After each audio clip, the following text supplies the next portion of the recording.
way she's got the angle set up. Oh my God, Baszler! The tense... Wait, that's the wrong list. And when we're talking about stiff in the ring, we're talking in wrestling terms, as it refers to a wrestler working very snug or very hard-hitting, where the strikes and moves appear or often appear to be more real or painful than usual. So let's start off with the real number one, Low Ki. And there are a lot of things you can say about Low Ki. However, the former TNA star is without a doubt one of the stiffest wrestlers to step in the ring. Low Ki took professional wrestling very seriously, with the former TNA star mixing both wrestling and MMA.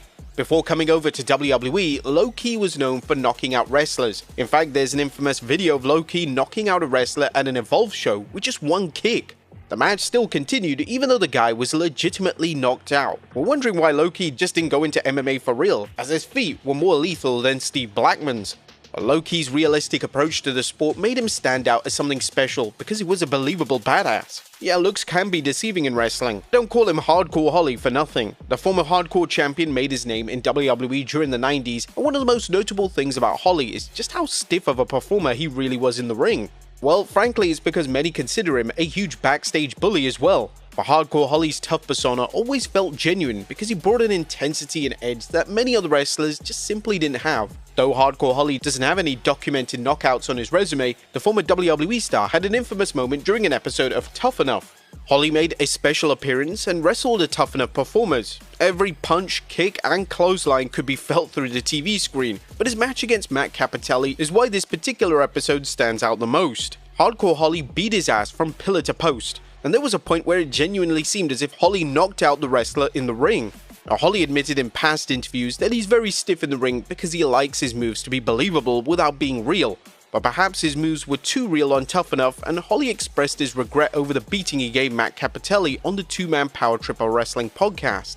The thing is, now say what you want about Hardcore Holly, but he can take a beating as much as he can give one.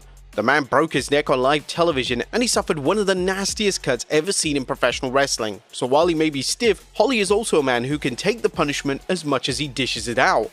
Number 3, China. Now in the cases of Low Ki and Hardcore Holly and most of the names on this list, they were stiff because they wanted to make wrestling look as real as possible. But in the case of the 9th wonder of the world, China, unfortunately, she was pretty stiff because the former Intercontinental Champion wasn't that good of a wrestler.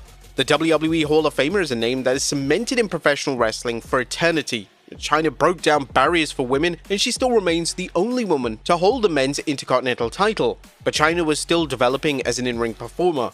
Chris Jericho flat out stated that he didn't like working with the WWE Hall of Famer because of her inexperience.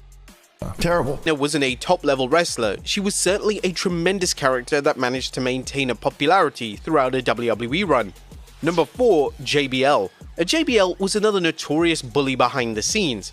While the former WWE star got checked by veterans like Steve Blackman and Ken Shamrock, as Blackman legitimately knocked out the former WWE champion, it was reported that the former champion worked a very stiff style against the rookies. There's even rumors that Vince McMahon would force a wrestler to work with JBL as a punishment. Now, it's not surprising that JBL is a stiff worker in the ring. For most of his career, he had to play a beer-drinking badass with a take-no-prisoners attitude. JBL had spoken about being stiff and admitted to having 2 different clotheslines from Hells for guys he liked and guys he didn't like. Now, it's not clear if JBL started out wrestling stiff or if he developed that style along the way, but the former champion grew up in an area where being stiff was rather common amongst wrestlers. JBL has documented receipts from wrestlers as well, so the former WWE star didn't seem to have too much problem getting hit back like Hardcore Holly did. Number 5, Goldberg. Goldberg should be one of the least surprising names on this list. The WWE Hall of Famer was a former powerlifter and mixed martial artist who was thrown into the Lion's Den because WCW just liked his look. Goldberg was in the same category as China, as he worked stiff because he didn't receive the proper training. It's also a big reason why Goldberg didn't work long matches for a long period of time. WCW managed to hide his weaknesses, though Goldberg's inexperience and recklessness would shorten a wrestler's career. Ever since that infamous kick at Starrcade 1999, Bret Hart has been shouting from the rooftop of how much he hates the former WCW World Heavyweight Champion. It was the stiff kick to the head that gave Hart a concussion and shortened his career. Goldberg was far from the worst wrestler on the planet, but he was a prime example of what could happen when you put a man inside a wrestling ring without too much training. Number 6, the Nasty Boys. And the Nasty Boys were one of the most popular tag teams in the mid-90s in WWE. They weren't really known for their wrestling, but they were certainly one of the most entertaining, which is why they had runs in WCW, NWA, and WWE. The duo Brian Knobbs and Jerry Saggs were notorious backstage bullies, with various reports of the duo getting into fights against top names like Ken Shamrock, Kevin Nash, and Scott Hall. In a match with Hall and Nash at a house show in '97, Jerry Saggs felt that the Outsiders were purposely working stiff, so the match turned into a full-blown fistfight, with Saggs getting fired because of it. But Knobbs was no stranger to being stiff himself. He carried himself as a tough son of a bitch, with Knobbs being even so bold as to throw a racial slur at New Jack's way. He ended up getting knocked out for his troubles, as New Jack was not somebody to F with in the ring. Now, it's unknown why the Nasty Boys felt that they needed to work so stiff, but as we mentioned, the culture was quite different in the 80s and 90s, so it really wasn't a big deal then. Surprisingly, WWE gave Brian and Jerry a tryout match in 2007. They worked a match against Drew McIntyre and Dave Taylor, and the bout was considered a complete disaster. Most reports claim that Hobbs and Saggs were very stiff with the duo, and other reports state that the Nasty Boys didn't particularly take the audition very seriously, as they thought they had the same star power in the late 2000s. Whatever the case may be, their style was a good fit for Brian and Jerry during the era of wrestling, and even most of the guys wish that the former WWE Tag Team Champions took it easier on them. Number 7. Vader.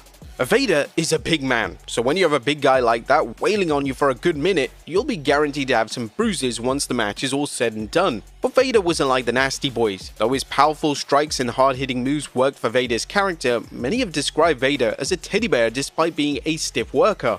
In fact, Road Dogg may have found the key to stopping Vader's stiffness. The WWE Hall of Famer recalled on the first episode of his Oh You Didn't Know podcast on working with Vader, and he describes getting his ass beat by this guy every time they stepped into the ring together. He recalls having a conversation with his brother, who stated that Road Dogg needed to get his respect. Getting Vader's respect meant being stiff right back at him. Road Dogg, it was smooth sailing between the two. But in the case of Vader, it sounded as if the Hall of Famer needed to trust his opponents first. He was stiff, but safe. Vader's never been painted as a bad guy, but he had no qualms about giving a hard hit right back. Number 8. William Regal. Now, everyone's favourite Englishman doesn't hide his aggressive side. Regal has mentioned on an episode of Tough Enough that he hits people very hard in safe places. That means his chops will leave his opponent's chest bright red, or his uppercuts will have an extra Mortal Kombat-like oomph behind them. Regal is a technical wrestler like Bret Hart, and he can get into wars with some of the best strikers in the world, but he can also out-grapple most names in the business. I'll just ask Bill Goldberg.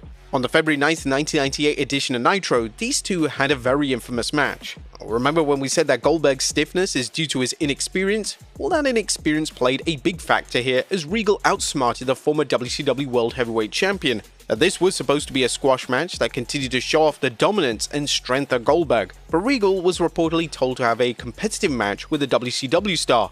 Regal made Goldberg look like a complete amateur, locking him in holds that he couldn't get out of and striking him pretty hard with punches and uppercuts. Goldberg managed to win the match, but it killed his mystique. Regal was fired shortly after this match, and he toned down his stiffness when he got to the WWE, but he didn't hold back against other stiff wrestlers like Finlay or Chris Benoit. Number 9. The Dynamite Kid. What made Tom Billington, aka the Dynamite Kid, different was his style as an in-ring performer. He was a hard-hitting, fast-paced high flyer who went out of his way to master his craft in professional wrestling. In some ways, that was a detriment to the former WWE star, as the Dynamite Kid pushed his body past his breaking point. The Dynamite Kid may have been one of the best wrestlers in the world, but he was considered a bully in and outside of the ring. Plenty of wrestlers didn't like working with him because his stiffness would actually hurt them.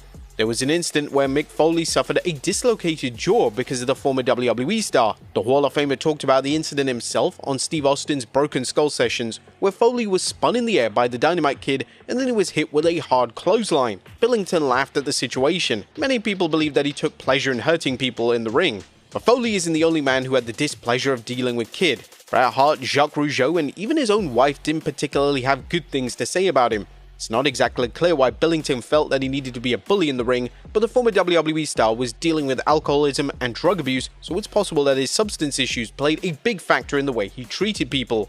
And number 10, King Kong Bundy. Now, Hulk Hogan had his ribs injured during a match against King Kong Bundy. Hillbilly Jim said that Bundy was killing him every time they were in the ring. There's not many guys had bad things to say about Bundy as a person, but the former WWE star didn't have a problem holding back whenever he was in the ring. Then again, when your name is King Kong Bundy, it makes sense why Bundy was such a stiff worker. His job was supposed to be imposing and scary, and Bundy's style complemented his character perfectly. Despite Hogan injuring his ribs during their feud, The former WWE champion has stated that it was one of his favorite rivalries. The big man may have never won any titles in WWE, but he certainly made a lasting impression as he was one of the better workers as a big man, even though he gave Hogan hell in the ring.